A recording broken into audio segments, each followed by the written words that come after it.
메모리 반도체에 이어 시스템 반도체에서도 확실히 1등을 하겠다. 이재용 삼성전자 부회장이 2019년 4월 반도체 2030 비전을 내놓으면서 한 얘기입니다. 이 부회장은 이를 위해서 무려 133조 원을 투자하겠다는 얘기도 했었죠. 정리하자면 삼성전자는 종합 반도체 기업으로서 세계 1위로 나아가겠다는 전략을 짜고 있었다는 얘기죠. 그렇다면 지금 상황은 어떨까요? 삼성전자는 이 목표를 향해서 순조롭게 나가고 있을까요? 오늘은 LSI 사업부 얘기를 한번 해보도록 하겠습니다. LSI 사업부, 삼성전자에서 시스템 반도체 설계를 맡고 있는 부서죠. 그리고 최근 삼성전자에서 매우 좋지 못한 모습을 보여주고 있는 부서기도 해요. 이를 상징적으로 보여줬던 것이 바로 갤럭시 S22 사태죠. 갤럭시 S22 라인에 들어갈 예정이었던 삼성전자의 자체 개발 AP 엑시노스 2200이 매우 실망스러운 평가를 받으면서 결국 국내와 인도에 출시되는 갤럭시 S22 라인에는 퀄컴의 스냅드래곤이 탑재됐어요. 유럽 일부 지역 수출 물량에만 엑시노스 2200이 사용됐다고 하죠. 스마트폰 AP를 직접 만드는 삼성전자 입장에서 자사의 플래그십 스마트폰에 자사의 AP를 쓰지 못한다는 것은 그것도 다름 아닌 성능 문제로 그랬다는 것은 절대 좋은 얘기가 아니겠죠. 삼성전자가 종합 반도체 기업 1위로 우뚝 서기 위해서는 반드시 설계 역량이 필요합니다. 결국 엑시노스의 차세대 제품인 2300이 삼성전자의 반도체 설계 역량을 증명해내지 못하면 결국 그 꿈은 사그라들 수밖에 없을 거예요. 그렇다면 삼성전자의 LSI 사업부 앞에는 엑시노스 앞에는 어떤 길이 놓여 있을까요? 시장에서는 엑시노스의 길을 크게 두 가지로 나눠 전망하고 있습니다. 첫 번째는 일단 중저가 AP 시장에 집중해서 설계 역량과 점유율을 키운 뒤 그 이후에 프리미엄 AP 시장에 재도전하는 방법입니다. 이는 대만 미디어텍이 이미 걸었던 성공 사례가 존재하는 길이기도 하죠. 미디어텍은 경쟁사보다 뒤늦은 2011년에서야 비로소 스마트폰 AP 시장에 뛰어들었습니다. 하지만 삼성전자가 중저가 제품과 프리미엄 제품을 모두 개발했던 것과 달리 미디어텍은 가격 경쟁력을 바탕으로 중저가 스마트폰에 들어갈 AP를 만드는 데 집중했어요. 미디어텍의 전략은 성공했어요. 미디어텍은 중저가 AP를 개발하면서 쌓은 노하우를 바탕으로 2015년부터 프리미엄 모델을 내놓기 시작했습니다. 처음에는 여러 차례 실패했죠.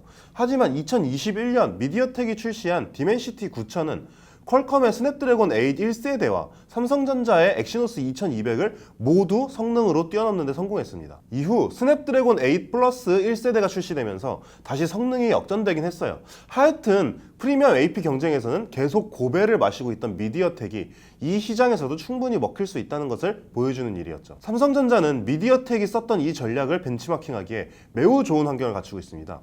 그도 그럴 것이 삼성전자가 확실하게 1위를 차지하고 있는 시장이 바로 중저가 스마트폰 시장이잖아요. 삼성전자는 현재 중저가 스마트폰에 엑시노스 이외에도 미디어텍, 퀄컴, 유니 SoC 등 기업의 AP를 사용하고 있습니다. 그렇다면 이런 시나리오가 가능해지겠죠. 삼성전자가 중저가 스마트폰용 엑시노스 개발에 좀 더 힘쓰고 그와 함께 모바일 사업부는 중저가 라인업에 엑시노스 탑재 비중을 늘려서 엑시노스의 시장 점유율을 확보하고 그렇게 쌓은 경쟁력으로 차근차근 다시 프리미엄 AP 시장에 도전하는 겁니다. 첫 번째 길이 미디어텍의 길이었다면 두 번째 길은 애플의 길이라고 표현할 수 있을 것 같습니다. 바로 엑시노스를 범용 칩이 아니라 애플의 M1처럼 갤럭시 시리즈에 특화시킨 전용 칩으로 개발하는 거죠. 애플이 전용 칩 분야에서 세계를 선도할 수 있었던 가장 큰 이유가 뭘까요? 물론 애플의 기술력이 훌륭한 탓도 있지만 모든 애플 제품이 iOS를 기반으로 돌아간다는 것을 빼놓을 수 없습니다. 이게 삼성이랑 무슨 소용이냐고요? 갤럭시 시리즈는 안드로이드잖아요. 그것도 맞습니다. 하지만 그 안드로이드를 기반으로 돌아가는 삼성전자만의 사용자 인터페이스 원 UI가 있거든요. 특히 재밌는 점은 만약 엑시노스 신작이 갤럭시 전용 칩으로 나온다면 이는 엑시노스 시리즈의 경쟁력뿐 아니라 삼성전자 스마트폰 전체의 경쟁력을 한 단계 끌어올릴 수 있는 묘수가 될 수 있다는 겁니다. 원 UI의 가장 큰 단점으로 지적받는 게 바로 무겁다는 거거든요. 실제로 아이폰을 쓰다가 갤럭시로 넘어온 사람들 가운데 UI가 버벅인다는 불편함을 토로하는 사람들이 꽤 많아요. 하지만 엑시노스가 갤럭시 전용 칩으로 개발된다면 삼성전자는 엑시노스의 설계 과정에서 원 UI의 이런 단점을 핀포인트로 해결할 수 있게 됩니다. 어차피 플래그십 스마트폰 시장은 현재 삼성전자와 애플이 양분이라기에는 애플이 너무 잘 나가지만 하여튼 삼성전자는 이 시장에서 압도적 2위를 차지하고 있단 말이죠. 그런데 애플이 아이폰에 엑시노스를 넣을 가능성은 아마 모르긴 몰라도 애플이 갑자기 우리는 아이폰 말고 이제 진짜 사과 팔겠다 이럴 가능성보다도 더 낮을 거예요. 그러니까 사실 삼성전자 입장에서는 일단 갤럭시 S 시리즈, Z 시리즈에만 엑시노스를 전량 탑재한다면 프리미엄 AP 시장에서든 어느 정도 성공했다고 볼 수 있게 된다는 뜻이죠. 이게 그냥 망상만은 아닙니다. 실제로 미국의 IT 전문 미디어 샘모바일은 삼성이 엑시노스에 특별한 기능을 넣어서 현 상황을 타개하려는 움직임을 보인다고 전했어요. 그 특별한 움직임이란 바로 원 UI의 일부 기능을 가속할 수 있는 특수 코어죠. 실제로 삼성전자는 2025년까지 갤럭시 전용 AP를 만들기 위해 설계팀을 풀가동하고 있는 것으로 알려졌어요. 2022년 12월 조직 개편에서는 MX 사업부 아래 AP 솔루션 개발팀을 신설하기도 했어요. 목표는 2025년이라고 하더라도 최근 AP 값 자체가 엄청나게 비싸단 말이죠.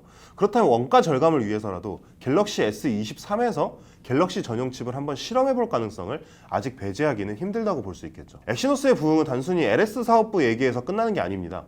제가 예전에도 말했지만 LSI 사업부는 삼성전자 파운드리 사업부에도 커다란 영향을 미칠 수 있어요. 그야말로 이재용 삼성전자 부회장의 시스템 반도체 1위 비전에 매우 핵심적인 역할을 하게 된다는 뜻이죠. 갤럭시 S23 언팩 행사가 이제 얼마 남지 않았는데요.